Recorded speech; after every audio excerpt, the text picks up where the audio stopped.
What's up, everybody? We're back with Ask Primal Canine. As you can see, we have a new setup and I have a new haircut. The beard is gone.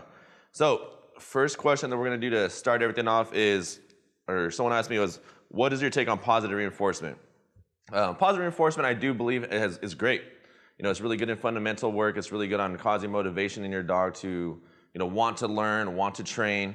The downside with positive reinforcement is, what happens when you deal with a behavioral case or a dog that doesn't want to listen or doesn't want the treat anymore. We've kind of gone over and over and repetition and over. And I do get it. No one really likes the corrections, but there's also a way of correcting your dog that it is to them. It's based on them. So you don't always have to slap a prong collar, e-collar on every single dog or even a slip chain. There's all different types of collars, harnesses that work for the dog so they can understand that, hey, now's the time to listen. So my take on positive reinforcement, it's great. I think it's a starting tool. I think it's something that can be used and should be used throughout your training experience. I don't think that that's the end-all be-all to training. I think there needs to be other forms and methods involved as well. Just like, if you're training for anything else, you don't want to strictly stay on one thing. You kind of want to bounce back and forth just to better yourself. So that's the same thing we do with our dogs. We use positive reinforcement, but we also have a very balanced method as well that has some form of correction, and that's based on the individual dog that we're dealing with. The second question we have today is, how do you integrate dogs safely? I have personal experience with this. I have 4 dogs. They all got integrated separately. My first dog I had for about 5 years before we even integrated another dog, and she was extremely aggressive. She had really bad aggression case, and she would attack dogs and people. It was a very, very, very, very rough case for us for a while. And that was during our training. So the way that we integrated our second dog was we utilized the crate and rotate method.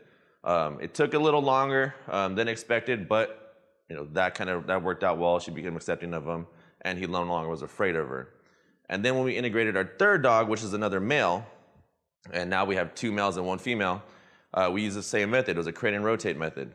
And what that is you put the dogs in the crate, one comes out, hangs out in the house on leash, goes back in after no set time, maybe 30, 45 minutes, leave all the dogs in the crate again, and in no order, you take another dog out, let them out for a little while, and then you do that with no matter how many dogs you are integrating.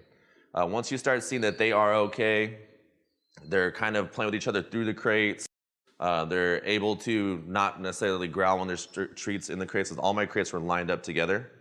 And you just see it's more of a relaxed. Then you start taking them out on leashes, take them on walks, make sure that they are having some form of bond with each other, so not just crated and in and out. They're going on pack walks together. And as long as you do that and you take your time with it, don't rush it. That's the biggest mistake people do. Like, oh, they seem like they're fine on the walk, and next thing you know, there's a dog fight because they rushed the situation. And my last dog I integrated, my Malinois, after I had my 3 pits, that took a little longer because my dogs are adult dogs. My youngest dog is about 5. So that, you have a 3-month-old Malinois jumping around. It can be a little annoying. So we kind of took the long road on that, which was about 3 weeks to a month, I believe. But yeah, crate and rotate, pack walks, making sure that you are not rushing it, keeping the dogs on leash inside the house. And that's pretty much the short answer to how to integrate your dogs.